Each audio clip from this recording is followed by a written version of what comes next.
নমস্কাৰ এই মুহূৰ্তত আপোনালোকে চাইছে সাহিত্য টেকনলজি ইউটিউব চেনেল এই চেনেল ৰাজ্য সভাটোতে কেইবাটাও গুৰুত্বপূৰ্ণ খবৰ আপোনালোকলৈ আগবঢ়াইছে যিকেইটা খবৰ আপোনালোকে জনাটো অত্যন্ত দৰকাৰী আৰু এই খবৰকেইটা আপোনালোকে উপস্থাপন কৰাৰ আগতে আপোনালোকে যদি এই চেনেলটো নতুনকৈ আহিছে তেন্তে চেনেলটো প্লিজ সাবস্ক্ৰাইব কৰি থব আৰু ভিডিঅ'টোত এটা লাইক কৰি উৎসাহিত কৰিব আজি খনিৰ প্ৰথম খবৰটো হৈছে ডাঙৰ ব্ৰেকিং নিউজ কিন্তু এই মুহূৰ্তত পাকিস্তান আৰু ভাৰতৰ যুদ্ধ হ'ব লৈছে কিয়নো এই মুহূৰ্তত পাকিস্তানে ভাৰতক পৰমাণু বোমাৰ ভাবুকি প্ৰদান কৰিছে যে যিকোনো মুহূৰ্তত পাকিস্তানে আক্ৰমণ কৰিব পৰমাণু বোমাৰে লগতে কৈছে হাৰিও লাজ নাই পাকিস্তানৰ কিয়নো ইয়াত কৈছে যে পুনৰ ভাৰতক পৰমাণু বোমাৰ আক্ৰমণৰ ভাবুকি প্ৰদান কৰিছে শত্ৰু দেশ পাকিস্তানে কিয়নো কাশ্মীৰ সম্পৰ্কতো মন্তব্য নিলাজ পাকিস্তানৰ অৱশ্যে ভাবুকি দিলেও ভাৰতৰ নাম ল'বলৈ সাহস নকৰিলে পাকিস্তানে কিয়নো কৈছে পৰমাণু আক্ৰমণৰ ভাবুকি দিছে এই মুহূৰ্তত পাকিস্তানে যিকোনো মুহূৰ্তত ঘটিব ভয়ংকৰ অঘটন পাকিস্তানৰ ৰাষ্ট্ৰপতি আৰিফ আলভিৰ দ্বাৰা শত্ৰু দেশৰ ওপৰত পৰমাণু আক্ৰমণৰ ভাবুকি প্ৰদান কৰিছে এই মুহূৰ্তত কিয়নো ভাৰতৰ নাম নলৈকে শত্ৰু দেশক ধৰা সাপৰ দৰে ফুচফুচাই ভয় দেখুৱাই চেষ্টা কৰিছে এই মুহূৰ্তত পাকিস্তানে কিয়নো পাকিস্তানৰ পাৰমাণৱিক ৰাষ্ট্ৰ বুলি এই মুহূৰ্তত কৈছে আমি আমাৰ শত্ৰুক সকীয়াই দিছোঁ যে শত্ৰুৱে আগ্ৰাসন দেখুৱালে আমি পূৰ্ণ পৰ্যায়ে আক্ৰমণ কৰিম যিহেতু আমি এখন পৰমাণু বোম থকা ৰাষ্ট্ৰ লগতে কৈছে আমি পৰমাণু শক্তিধৰ ৰাষ্ট্ৰ প্ৰতি আক্ৰমণ কৰিবলৈ আমি চিন্তা কোনো কাৰণতে নকৰোঁ বুলি সকীয়াই দিছে এই মুহূৰ্তত ভাৰতক লগতে কৈছে যে উল্লেখযোগ্য যে ভাৰতৰ সৈতে পাকিস্তানে প্ৰতিখন যুদ্ধতে কিন্তু পৰাস্ত হৈছে পৰমাণু আক্ৰমণৰ কিন্তু তাৰ সত্ত্বেও ভাবুকি প্ৰদান কৰিছে এই মুহূৰ্তত ভাৰতক পাকিস্তানৰ ফালৰ পৰা আহিছে এই ভাবুকি আজি সন্ধিয়াৰ পাছৰ খবৰ কিয়নো এই মুহূৰ্তত গুৱাহাটী আজি উত্তাল পৰিৱেশৰ সৃষ্টি হৈছে কিয়নো সমগ্ৰ গুৱাহাটী আজি হাজাৰ শিক্ষকে এই মুহূৰ্তত প্ৰতিবাদ সাব্যস্ত কৰিছে হুলস্থুলীয়া পৰিৱেশ সৃষ্টি হৈছে মুখ্যমন্ত্ৰী হিমন্ত বিশ্ব শৰ্মাক ইতিমধ্যে ঘৰ ঘেৰাও কৰিছে আৰু সকলো হাহাকাৰ অৱস্থাৰ সৃষ্টি হৈছে 20,000 শিক্ষকৰ ইতিমধ্যে কঁপাইছে গুৱাহাটী আৰু এই মুহূৰ্তত আহিছে সৰ্বাতকৈ ডাঙৰ ব্ৰেকিং নিউজ কিয়নো 20,000 শিক্ষকে এই মুহূৰ্তত গুৱাহাটী কঁপাই তুলিছে গুৱাহাটী কাহিলীপাৰা স্থিত সৰ্বশিক্ষা অভিযানৰ কাৰ্যালয়ৰ সন্মুখত হাজাৰ শিক্ষকে সাব্যস্ত কৰিছে তীব্ৰ প্ৰতিবাদ দীৰ্ঘদিনৰ পৰা অহা দাবী পূৰণ নকৰাৰ বাবে ৰাজ্য চৰকাৰৰ প্ৰান্তত অহা শিক্ষকসকলে আজি উত্তাল প্ৰতিবাদ সাব্যস্ত কৰিছে জানিব পৰা মতে প্ৰতিবাদত অংশ ল'বলৈ গুৱাহাটীলৈ আহি থকা কেইবাজনো শিক্ষকক আধা বাটতে আৰক্ষীয়ে আটক কৰিছে 20,000 অধিক শিক্ষকে কৰা প্ৰতিবাদ নিয়ন্ত্ৰণ কৰিবলৈ তথা কোনো যাতে অপ্ৰীতিকৰ পৰিস্থিতিৰ সৃষ্টি নহয় তাৰ বাবে প্ৰতি লক্ষ্য ৰাখি কাহিলীপাৰাৰ লগতে গুৱাহাটীৰ বিভিন্ন স্থানত মোতায়েন কৰা হৈছে নিৰাপত্তাৰক্ষী আৰু তাৰ পিছত ইতিমধ্যে গুৱাহাটী হাহাকাৰৰ অৱস্থাৰ সৃষ্টি হৈছে চৰকাৰৰ সৈতে আলোচনা ব্যৰ্থ হোৱাৰ বাবে শিক্ষকসকলে তেওঁলোকৰ সমস্যা সমাধানৰ দাবী আজি গুৰুগৰ্জন কাৰ্যসূচীৰ সিদ্ধান্ত গ্ৰহণ কৰিছে এই শিক্ষকসকলৰ মূল দাবী হৈছে তেওঁলোকৰ চাকৰি নিয়মীকৰণ কৰা হিমন্ত বিশ্ব শৰ্মাৰ নেতৃত্বত চৰকাৰ দিনত এইটোৱে সৰ্ববৃহৎ চৰকাৰ ভিত্তিক প্ৰতিবাদ কাৰ্যসূচী বুলি অভিহিত কৰা হৈছে আজি সন্ধিয়াৰ পাছৰ খবৰটো কিয়নো এই মুহূৰ্তত বৃহৎ ডাঙৰ প্ৰচণ্ড ধুমুহাই সমগ্ৰ অসম তছনছ কৰি পেলাইছে পুনৰ আগজাননী জাৰি কৰিছে আকৌ ধুমুহাৰ আশাৰ কিয়নো এই মুহূৰ্তত ৰাস্তাৰ উঘালি পৰিছে গছ সকলো ধ্বংসস্তূপত পৰিণত হৈছে কিয়নো প্ৰচণ্ড ধুমুহা বৰষুণে এই মুহূৰ্তত অসম কঁপাই তুলিছে আৰু এফালৰ পৰা অসমত তছনছ কৰি পেলাইছে কিয়নো ডাঙৰ গছ উঘালি পৰিছে বিদ্যুৎ সংযুক্ত ইতিমধ্যে বিদ্যুৎ ছিঙি পৰিছে সকলো বিদ্যুৎ সংযোগ ব্যাহত হৈ পৰিছে ৰাজ্যত প্ৰচণ্ড ধুমুহা এই মুহূৰ্তত আহিছে আৰু পুনৰ অহাৰ সম্ভাৱনা এই মুহূৰ্তত হাই এলাৰ্ট জাৰি কৰিছে কিয়নো বিভিন্ন প্ৰান্তত উঘালি পৰিছে প্ৰকাণ্ড গছসমূহ কিয়নো ৰাষ্ট্ৰীয় ঘাইপথত উঘালি পৰিছে ডাঙৰ গছসমূহ তাৰ পাছতে ইতিমধ্যে যাতায়াত ব্যৱস্থা সম্পূৰ্ণৰূপে ব্যৰ্থ হৈ পৰিছে আৰু ইমানেই নহয় বিচ্ছিন্ন হৈ পৰিল বিদ্যুৎ সেৱা আৰু যিহেতু ইতিমধ্যে গছবোৰ সমগ্ৰ ডাঙৰ গছবোৰ ভাঙি চিঙি চূৰ্ণ বিচূৰ্ণ হৈছে উঘালি পৰিছে তাৰপিছতে এতিয়া বিদ্যুৎ সেৱা কৰ্তন হৈ পৰিছে বিচ্ছিন্ন হৈ পৰিছে প্ৰচণ্ড বৰষুণ আৰু ধুমুহা এই মুহূৰ্তত আহি পৰিছে ৰাজ্যত ধুমুহা তছনছ কৰিছে এফালৰ পৰা সকলো আজি সন্ধিয়াৰ পাছৰ খবৰ কিয়নো ইতিমধ্যে পাঞ্জাৱৰ লগতে বিভিন্ন ঠাইত বিদ্যুতৰ ফ্ৰী কৰিছে কিন্তু তাৰ পাছতে আহিছে এটা বৃহৎ ডাঙৰ খবৰ মন্ত্ৰী বিমল বৰাই অসন্তুষ্ট 59 ইউনিট পইচা কম হৈছে বিদ্যুতৰ মাচুল প্ৰতি ইউনিটত বাঢ়িবই লাগিছিল কিন্তু 2 টকাৰ অধিক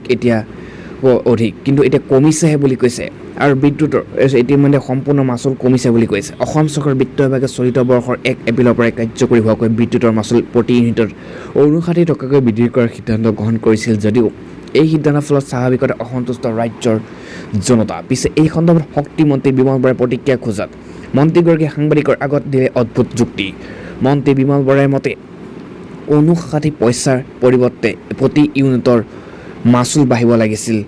ইতিমধ্যে 2 টকাৰো অধিক বুলি ইয়াত উল্লেখ কৰিছে মন্ত্ৰীগৰাকীয়ে কিন্তু বুধবাৰে উন্নয়ন খাতিয়ান ল'বলৈ নৱগঠিত বজালি জিলাত উপস্থিত হয় অভিভাৱক মন্ত্ৰী বিমল বৰা কিয়নো ইতিমধ্যে সমগ্ৰ অসমতে এই কথা চৰ্চা আহিছে যে পাঞ্জাৱৰ লগতে দিল্লীৰ লগতে বহু ঠাইত ইতিমধ্যে বিদ্যুৎ সম্পূৰ্ণ বিনামূলীয়া 300 ইউনিটলৈকে বিদ্যুৎ বিনামূলীয়া কৰাৰ সিদ্ধান্ত গ্ৰহণ কৰিছে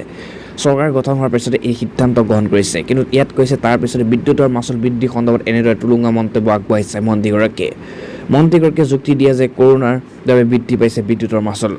আৰু এনে সময়ত 59 পইচা নহয় বাঢ়িব লাগিছিল প্ৰতি ইউনিটত 2 টকাতকৈ অধিক কিন্তু সিমান বঢ়া নাই এতিয়া কমিছেহে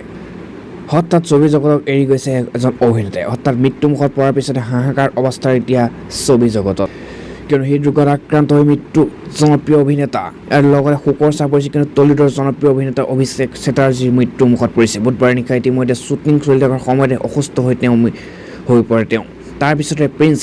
আনোৱাৰ শ্বাহ ৰোডৰ ঘৰলৈ উভতি অহাৰ পিছতে বুকুৰ বিষ আৰম্ভ হয় কোনোমতে খাই লৈ শুই থাকে অভিনেতাজন বৃহস্পতিবাৰে পুৱা পৰিয়ালৰ লোকে তেওঁক নিথৰ অৱস্থাত প্ৰত্যক্ষ কৰিছে হৃদৰোগত আক্ৰান্ত হৈ তেওঁৰ মৃত্যু হয় বুলি জানিব পৰা গৈছে মৃত্যুৰ সময়ত তেওঁৰ বয়স আছিল 57 বছৰ পৰিয়ালৰ সূত্ৰই জনোৱা মতে কিছুদিন পূৰ্বে শ্বাস প্ৰশ্বাসজনিত সমস্যাই দেখা দিছিল অভিষেকৰ কিন্তু সেই অৱস্থাত শ্বুটিং কৰি আছিল তেওঁ লগতে 90 দশক বাংলা চলচ্চিত্ৰ জগতৰ অন্যতম ব্যস্ত অভিনেতা আছিল তেওঁ এই সময়ত প্ৰসেনজিৎ চেটাৰ্জী তপস পালৰ সৈতে একেশাৰীতে নাম আছিল তেওঁ আজি সন্ধিয়াৰ পাছৰ চৰকাৰী কৰ্মচাৰীৰ বাবে গুৰুত্বপূৰ্ণ খবৰ আহিছে এই মুহূৰ্তত কিয়নো 31 মাৰ্চৰ পূৰ্বে কৰক এই কাম অন্যথা আপোনাৰ দৰমহা কৰ্তন হ'ব এটা বৃহৎ ডাঙৰ ঘোষণা কৰিছে চৰকাৰী কৰ্মচাৰীসকলৰ নিজৰ বিভিন্ন এলায়েন্স প্ৰদান কৰে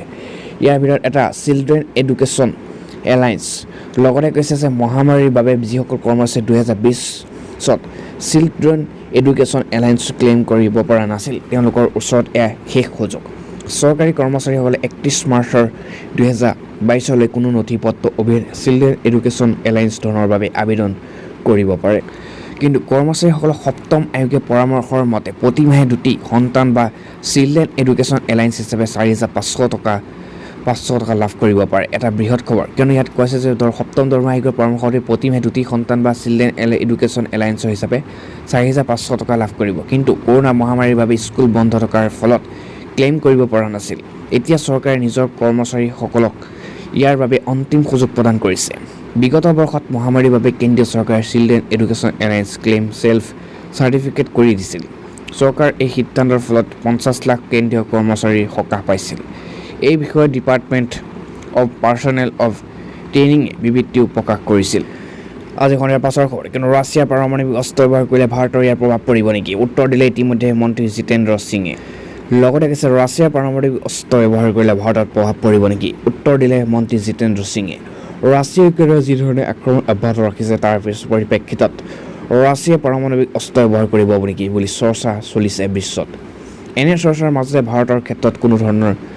চিন্তা বা শংকা কৰাৰ প্ৰয়োজন নাই বুলি মন্তব্য কৰিছে বিজ্ঞান আৰু প্ৰযুক্তি মন্ত্ৰী জিতেন্দ্ৰ সিঙে যদিহে ৰাছিয়া পাৰমাণৱিক অস্ত্ৰ ব্যৱহাৰ কৰে তেন্তে ভাৰতে পাৰমাণৱিক বিকিৰণ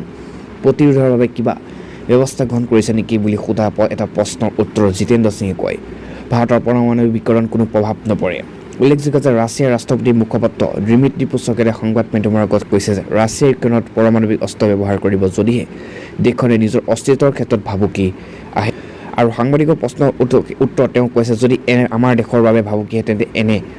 তেন্তে এনে হ'ব পাৰে